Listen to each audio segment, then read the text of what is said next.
बढ़ते आगे। रेलवे के निजीकरण के विरोध में कुरुक्षेत्र में रेलवे कर्मचारियों ने धरना प्रदर्शन शुरू कर दिया है। धरना दे रहे रेलवे कर्मचारियों का कहना है कि वो अपनी जान दे देंगे, लेकिन रेलवे का निजीकरण नहीं होने देंगे। अगर सरकार अपने अड़ियल रवैये पर अड़ी रही तो रेलवे के कर्मचारी रेलवे नेटवर्क का चक्का जाम भी कर देंगे। इन लोगों का कहना है कि कोरोना काल में भी उन्होंने रेलवे को अपनी तमाम सेवाएं दी और एक भी दिन रेलवे नेटवर्क को रुकने नहीं दिया। जब देश भर में रेलवे ने जगह जगह अनाज पानी पहुंचाया, इतना ही नहीं, जब कोरोना की दूसरी लहर आई तो ऑक्सीजन भी रेलवे की ओर से अलग अलग स्थानों पर पहुंचाई गई।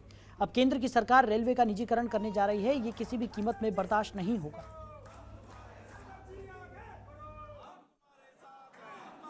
अभी जो हमारे सेंटर का आह्वान हुआ था श्री BC शर्मा के उसमें अगुवाई में कि हमें 13 तारीख से लेके और 18 तारीख तक अपने सेक्शन में जो है ना निजीकरण और मुद्रीकरण के खिलाफ धरना प्रदर्शन करना है। तो उसको लेके हम अलग अलग स्टेशनों पर प्रतिदिन धरना प्रदर्शन कर रहे हैं।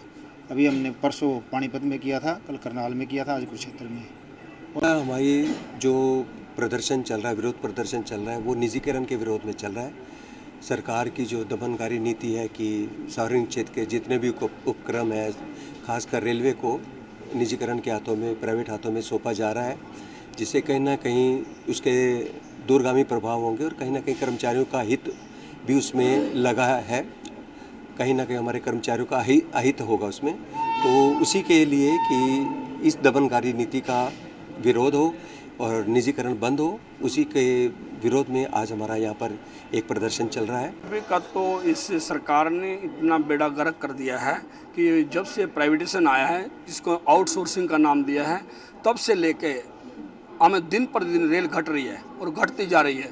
इसमें हमारे केंद्रीय कार्यकारिणी के जो माननीय रघुवैया जी हैं, उन्होंने ये फैसला लिया मजबूर होकर के कि अब हमें प्रोटेस्ट करना पड़ेगा। फिर हमने भिन्न भिन्न स्टेशनों पे अपना प्रोटेस्ट कर रहे हैं। जैसे पहले पानीपत में किया, फिर करनाल में, अब कुरुक्षेत्र में, कल हम सोनीपत में करेंगे। और बड़े दुखी हो गए, आहत हो गए हैं। जब ऐसे आहत हो गए कि अब महसूस होता है कि हमें चक्का जाम करना। वहीं गुरदासपुर के हल्का कादियां से विधायक और राज्यसभा मेंबर प्रताप बाजवा के भाई फतेह जंग बाजवा ने अपने विवादित बयान को लेकर लाइव होकर किसानों से माफी मांग ली है। आपको बता दें कि बाजवा के विवादित बयान से बीते दिनों से लगातार किसानों की तरफ से फतेह जंग बाजवा का पुतला फूंका जा रहा था। किसानों का कहना था कि फतेह जंग बाजवा ने किसानों के लिए अभद्र भाषा का इस्तेमाल किया है, जिस कारण किसान बीजेपी के प्रति रोष जताते हुए उनसे माफी मांगने की मांग कर रहे थे। विधायक बाजवा ने सोशल मीडिया पर लाइव होकर अपने बयान पर सफाई देते हुए किसानों से माफी मांग ली। बिल्कुल मैं ये समझना असी उन्होंने ये गल कहने भी जिदन तुहाडे पिंड आवांगे ना, उदन तुहाडी हर गल का जवाब देवांगे ते तुहाडे को भी लवांगे। 360 रुपये गन्ने का भाव किन्ने कीता है, मैं गल नहीं करना चाहता। बजाए भी उस चीज़ का सारे हर किसान नूं 25,000 किले का फायदा होया। बजाए धन्नवाद करन दे जिन्होंने घरां 'च रोटी नहीं मिलती, पुछदा कोई नहीं, वो बन जाता है भी मैं एक वीडियो पा देंगे भी जी असीं यही गल करांगे, आवांगे तुहाडे पिंड। वहीं धर्म नगरी कुरुक्षेत्र में कोरोना के संक्रमण से 16 महीनों के बाद आज कोरोना पॉजिटिव केसों की संख्या का आंकड़ा 0 हो गया, जबकि सिविल सर्जन संतलाल वर्मा बोले कि 0 के आंकड़े को बरकरार रखने के लिए अभी लोगों को सतर्क रहने की जरूरत है।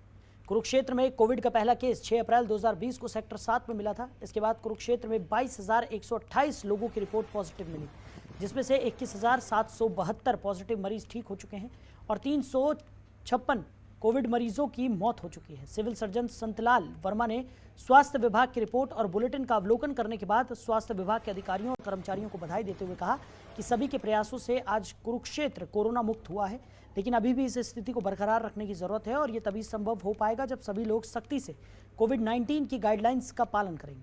उन्होंने कहा कि कुरुक्षेत्र वासियों की ओर से लॉकडाउन को कोविड-19 के दिशा निर्देशों और नियमों को दृढ़ता से पालन हुआ है, जिस वजह से ही कुरुक्षेत्र को कोरोना मुक्त बनाने में सफलता हासिल हुई है। ठीक कहा आपने। आज जो है हमारे जिले में कोई पॉजिटिव केस नहीं है, ना ही कोई एक्टिव केस है। आज जो आखिरी एक्टिव केस था वो हॉस्पिटल से, प्राइवेट हॉस्पिटल में एडमिट था, वहाँ से डिस्चार्ज हो गया और वो कोविड के लक्षणों से पूरी तरह से मुक्त है, उसको घर भेज दिया गया है। और इस तरह से हम देखें तो ये हमारे ज़िले के लिए एक बहुत बड़ी उपलब्धि है और इसका श्रेय जो है हमारे हेल्थ डिपार्टमेंट की टीम को और जो जिला प्रशासन है जिन्होंने हर वक्त जो है साथ में खड़े होकर काम करवाया। तो 3 कृषि कानूनों को रद्द करवाने और एमएसपी को लेकर नया कानून बनवाने की मांग को लेकर किसानों का आंदोलन जारी है। अब किसान आंदोलन में भीड़ बढ़ाने के लिए कबड्डी लीग का आयोजन होने जा रहा है। इस कबड्डी लीग का शुभारंभ 22 सितंबर को बहादुरगढ़ के डॉक्टर भीमराव अंबेडकर स्टेडियम में होगा, जहां इस प्रतियोगिता में देश के नामी कबड्डी खिलाड़ी शामिल होंगे और किसान आंदोलन को अपना समर्थन देंगे। इस कबड्डी लीग को सफल बनाने के लिए किसान नेता और खाप पंचायतें प्रचार में जुट गई हैं। किसान नेता प्रगट सिंह ने बताया कि 22 और 23 सितंबर को दिल्ली मोर्चा की ओर से बहादुरगढ़ में ये लीग करवाई जाएगी और 24 से 26 सितंबर तक ये लीग सिंगू बॉर्डर पर चलेगी। इस प्रतियोगिता में बेस्ट रेडर और कैचर को बुलेट मोटरसाइकिल उपहार स्वरूप दी जाएगी और विजेता टीमों को नगद पुरस्कार से सम्मानित किया जाएगा। ਚਰਨ ਸੀਮਾ ਤੇ ਸਾਡੀਆਂ ਤਿਆਰੀਆਂ ਫਾਈਨਿੰਗ ਟੱਚਿੰਗ ਜਿਹੜੀ 1-2 ਦਿਨ ਦੇ ਵਿੱਚ ਅਸੀਂ ਕਰ ਦਾਂਗੇ, ਕਿਉਂਕਿ ਡਿਊਟੀਆਂ ਲੱਗ ਗਈਆਂ ਨੇ, ਵਲੰਟੀਅਰ ਡਿਊਟੀਆਂ ਲੱਗ ਗਈਆਂ ਨੇ, ਲੰਗਰਾਂ ਦਾ ਪ੍ਰਬੰਧ ਹੋ ਗਿਆ, ਕਿਉਂਕਿ ਪੂਰਾ ਦਿਨ ਸਾਡਾ ਜਾਮ ਲੱਗਣਾ ਹੈ। ਲੰਗਰ ਚਾਹੀਦਾ, ਪਾਣੀ ਚਾਹੀਦਾ ਹੈ, ਛਾਂ ਦਾ ਵਿਵਸਥਾ ਚਾਹੀਦੀ, ਸਟੇਜ ਚਾਹੀਦਾ ਹੈ, ਸਾਊਂਡ ਸਿਸਟਮ ਚਾਹੀਦਾ ਹੈ। ਉਹ ਜਿਹੜੀਆਂ ਸਾਰੀਆਂ ਤਿਆਰੀਆਂ ਤਕਰੀਬਨ ਸਾਡੀਆਂ ਮੁਕੰਮਲ ਔਰ ਪੀਸਫੁਲ ਰਹਿ ਕੇ ਅਸੀਂ ਖਾਸ ਕਰ ਪੰਜਾਬ ਹਰਿਆਣਾ ਪੂਰਾ ਦੇਸ਼ ਦੇ ਕਿਸਾਨ ਜਿਹੜੇ ਪੀਸਫੁਲ ਰਹਿਣਗੇ। ਕੋਈ ਟਰੈਕ ਨਹੀਂ ਅਸੀਂ ਛੱਡਾਂਗੇ, ਖਾਲੀ ਟਰੈਕ ਸਾਰੇ ਤੇ ਕਿਸਾਨ ਹੋਣਗੇ। ਰੇਲ ਟਰੈਕ ਬਿਲਕੁਲ ਜਾਮ ਹੋਣਗੇ ਔਰ ਦੂਜੇ ਨੰਬਰ ਤੇ ਨੈਸ਼ਨਲ ਹਾਈਵੇ, ਰਾਸ਼ਟਰੀ मार्ग ਜਿਹੜੇ ਸਾਰੇ जाम करांगे, ਅਸੀਂ कोई नहीं छड्डांगे। कर्फ्यू जैसे हालात देश वहीं देश भर में एमएसपी पर सबसे ज्यादा फसल खरीदने में हरियाणा अब एकमात्र राज्य बन गया है। सरकार की ओर से एमएसपी पर 11 फसलों को खरीदा जा रहा है।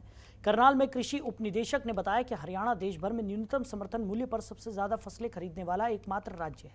प्रदेश सरकार की ओर से किसान हितों को ध्यान में रखते हुए 11 फसलों को न्यूनतम समर्थन मूल्य पर खरीदा जा रहा है, जिससे किसानों को उनकी फसलों के सही दाम मिल सके।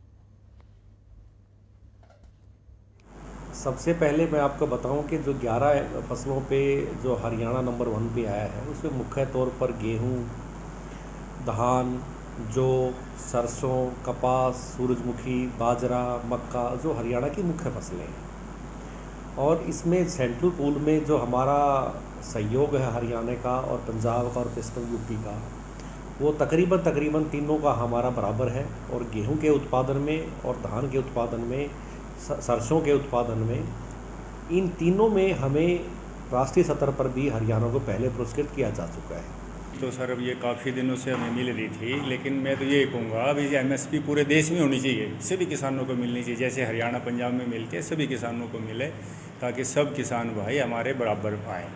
ये हरियाणा और पंजाब के किसान थोड़ा एग्रेसिव था, बाकी के स्टेटों के तो पिछड़े हुए हैं आज भी वो। तो मेरी तो ये रिक्वेस्ट है सरकार से, मोदी जी से, भी सभी किसानों को मिले, सभी स्टेट में मिले। वहीं कुरुक्षेत्र में सरकार के नए नियम आम लोगों के लिए जी का जंजाल बनने वाले हैं। ऐसा इस वजह से बोला जा रहा है कि लोकनायक जिला अस्पताल में 30 सितंबर के बाद कई ओपीडी बंद हो सकते हैं। ये सब कुछ सरकार के आदेशानुसार होगा। आपको बता दें कि सरकार ने प्रदेश भर के कंसल्टेंट को 30 सितंबर को रिटायर्ड किए जाने को लेकर नोटिफिकेशन जारी किया है। एसीएस हेल्थ ने जारी पत्र में कहा है कि प्रदेश भर में काम कर रहे कंसल्टेंट की 30 सितंबर को सेवा समाप्त समझी जाएगी। इन आदेशों के चलते सबसे ज़्यादा परेशानी अल्ट्रासाउंड केंद्र में होगी। जिला अस्पताल के एकमात्र रेडियोलॉजिस्ट के सेवानिवृत्त होने के बाद मरीजों को अल्ट्रासाउंड के लिए निजी अस्पतालों में जेब ढीली करनी पड़ेगी।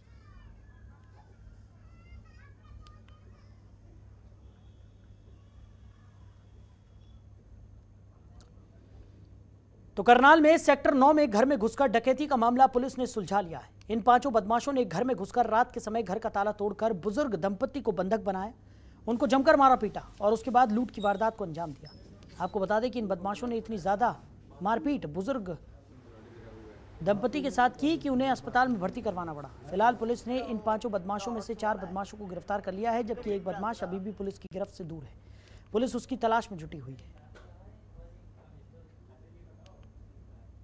मकान में बुजुर्ग दंपति रहते हैं, जिसमें बुजुर्ग अंकल की एज 81 ईयर्स ओल्ड है वो, और माता जी भी 75 से 76 साल की थी। तो उसमें से मकान में से वो डकैती डाल के 85,000 के आसपास रुपए लेके गए थे। दो मोबाइल फ़ोन लेके गए, 4 से 5 घड़ियाँ लेके गए थे, कुछ आर्टिफिशियल सामान था जी। और उसमें बुजुर्ग महिला थी, उनके कान में बाली निकालने की उन्होंने कोशिश की, वो निकाल नहीं पाए थे। नहीं निकाल पाए तो उन्होंने चाकू से उनका कान काटने की कोशिश की, काफ़ी उनसे ब्लड निकला था, लेकिन बाली ले जाने में वो सक्सेस नहीं हुई थी उस कान की। और सारा सामान लेके वो चले गए। जाते हुए बुजुर्ग दंपति को कमरों में अलग अलग बंद कर दिया। तो फिलहाल इस बुलेटिन में मेरे साथ इतना ही। आप जुड़े रहिए जनतंत्र टीवी के साथ। नमस्कार। खबरों के निष्पक्ष विश्लेषण के लिए सब्सक्राइब करें Jantantra TV and press the bell icon. Never miss any update.